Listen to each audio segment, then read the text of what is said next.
Good morning. I just watched Ivan Mike's the D20 is it swingy video, which is perfect. Um what's cool about this is he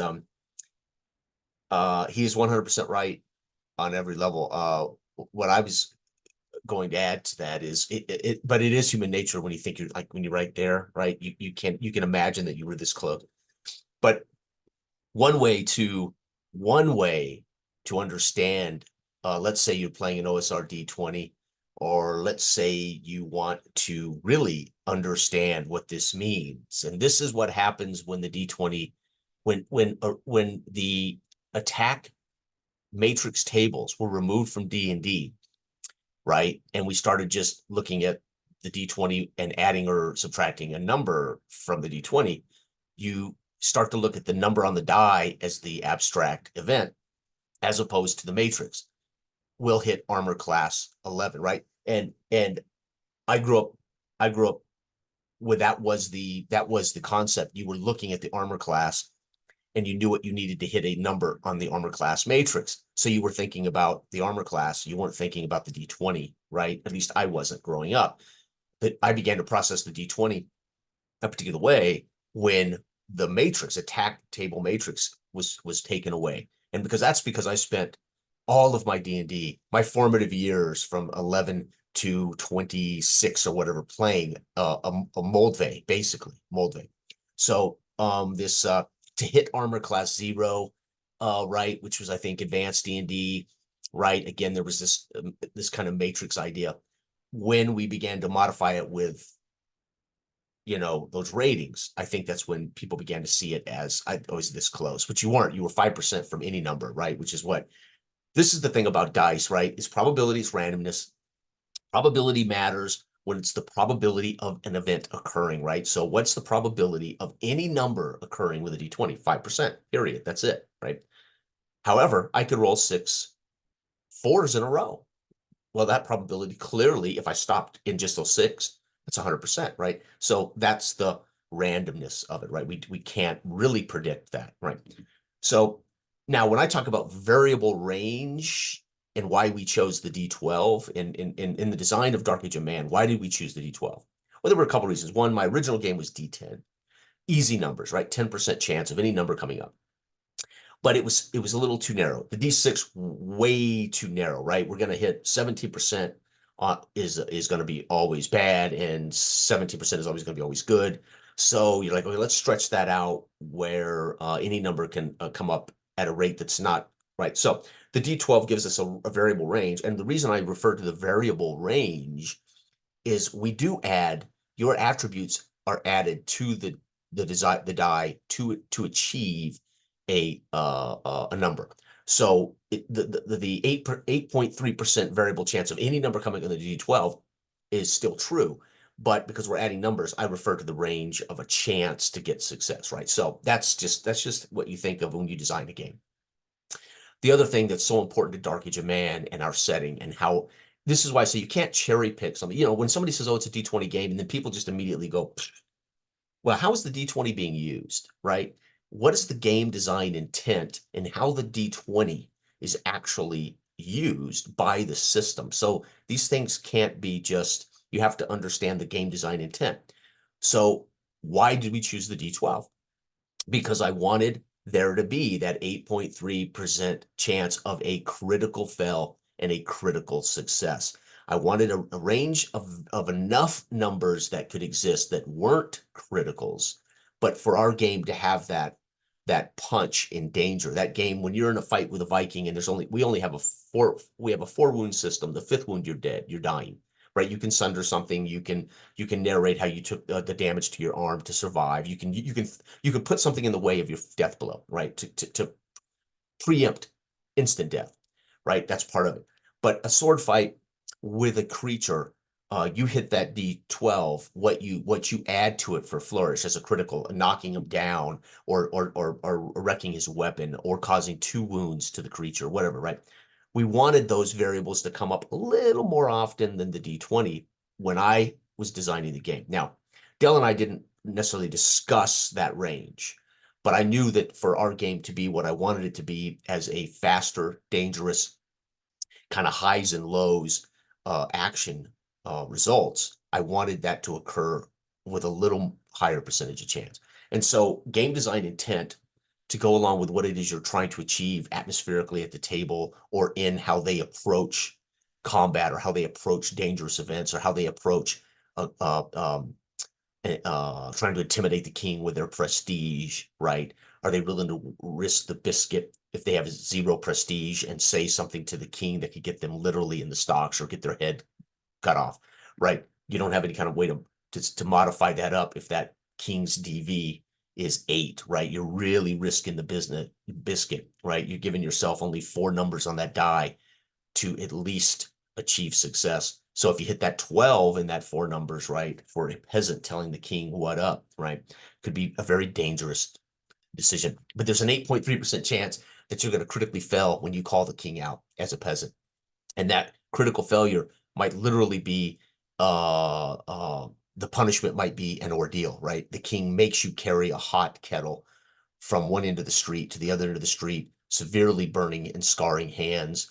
That could be represented in a -1 to your body score for the rest of your life, right? As you've got these, your fingers are burned, right? You're scarred, and you would obviously be at the injured or dying condition for a few days while you heal. But you also might have a -1. Maybe you go from a 0 prestige, this reflection of being put into the ordeal in front of the whole village, having to carry a hot kettle of coals around, burning yourself. Your prestige was a 0. Now it's a -1 permanently, right?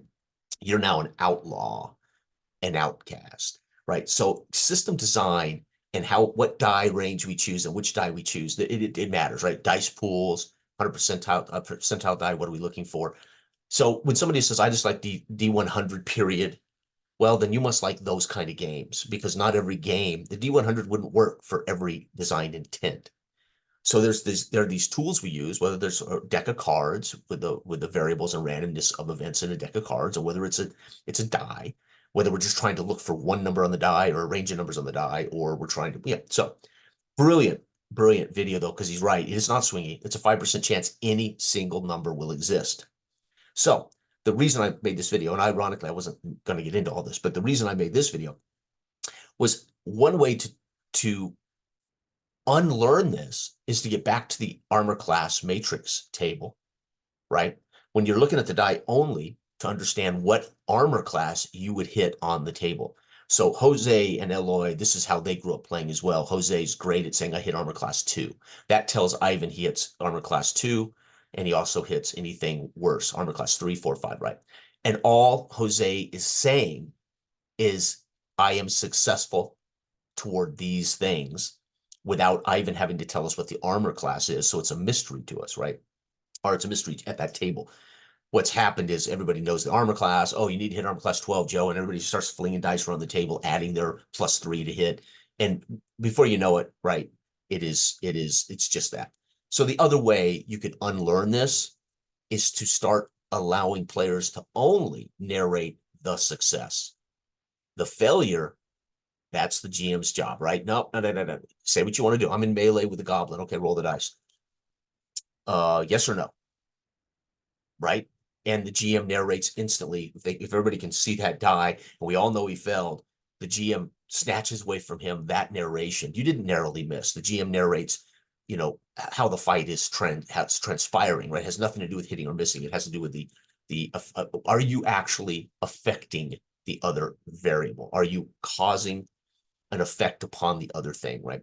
So if they can only narrate success, right, that would be an interesting challenge, right? You can only narrate success. That would be one way to maybe change the mindset. But it's one of these things that's it is human nature. Ivan says this, it's human nature to see, I was that close, but you weren't. You were 5%. You're always 5% away, right, from the right numbers, always, right? Now there's a range of them, right? Well, I only need a 10 plus. There's a 50% chance on that d20 I'm going to get it. So but yeah, it's fascinating. It's how it's always, there's a great life coach out there, and he says everything in our lives is about what we focus on, not what we don't focus on. So if you focus on your pain, that's your world. If you focus on so Imagine trying to retrain what you focus on. What do you look at? And if you can do that, if you can focus on what's good in your life and not what's bad in your life, you can focus on what doesn't hurt versus what does hurt on your body. Like, my shoulder's killing me. If I spend my day about my shoulder, well, guess what? That's where I'm at. Can you find a way to focus on something else, right? And I know that sounds, but the reality is that is how we survive, and it is ultimately how we can make our lives better regardless of situation. I think that's true of gaming. What we choose to focus on live in session, what we choose to focus on, whether we're the trappings and the minutia of the mechanics are getting in our way, or whether I choose to focus on, right, being in the mindset and take in these trappings and mechanisms and stay in the mindset of my character, you can, in a way, fundamentally train yourself to be disciplined at whatever it is you are engaging. And again, this would come down to something as simple as focus, right? Something as simple as being involved. And if you're involved, it oddly enough, if you're involved in the minutia of the mechanics, or you're involved in the atmosphere of the shared narrative space, whatever the case may be, you're going to find yourself immersed, even if you're not so much immersed in the heads place of your character, but you're going to be immersed in the game by being involved and focused, right? So where do you put your consciousness? Where do you put your focus? And so it's kind of fascinating. And swingy, that's funny because I've really never, I've only ever heard swingy for me in my dialogue with people about the fifth edition D&D is advantage disadvantage is swingy. And I actually have seen this happen in practice, right? Advantage disadvantage does create a swingy result for me, because and what I mean by that is you literally, it's so you can, because 5% chance of any number coming up quite literally creates this, can create this huge dynamic in one roll, right? Advantage disadvantage, right? Because 5% of any number can come up, it appears again to be swingy. But that's the only time I heard people talk about the d20 being swingy was in reference to advantage and disadvantage mechanic in fifth edition. So that's interesting. But I'm also not in the same circles anymore of all of the people who are on, say, Facebook groups that talk about gaming and d20, the big groups. I had a big Facebook group before I left. I think over 1,200 people in my OSR Facebook group. So there was some conversations like this at times. So I no longer tread in the broader world of the hobby. I pretty much stay in a narrow place of the people I share and create and play with. And then, of course, there's that next ring of friends and colleagues, and then there's the wider ring, and then there's the bigger community, and then there's the YouTube community ring where there's people out there talking about all kinds of things. And I only focus on a handful of my colleagues, peers, and friends in YouTube and in my gaming circle. So in that sense, I'm not always aware of these conversations, but very cool is that is something that I love to talk about, dice. But as a game designer, right? I've been designing games using cards, decks of cards, and dice my whole life, even if they were just for my friends and I to have a boxing game that we played the hell out of until the paper was completely ruined. We would have kick fighting boxing world matches and kickboxing game that I invented as a kid, and we played the hell out of that. And it used every die in our D&D box because we had them. It's like, oh my God, all these dice, what can we do with them? So from a game designer's perspective, it's not just the probabilities or the percentages. It is what I want that die to flavor in the actual experience of our, as a whole, Dark Age of Man, right? The system as a whole, the setting, the world, the concept as a whole. It's not just the dice selected at random, right? There's a method to the madness. And I think I'm sure that's true of Gary Gygax and company with their 20 points, right?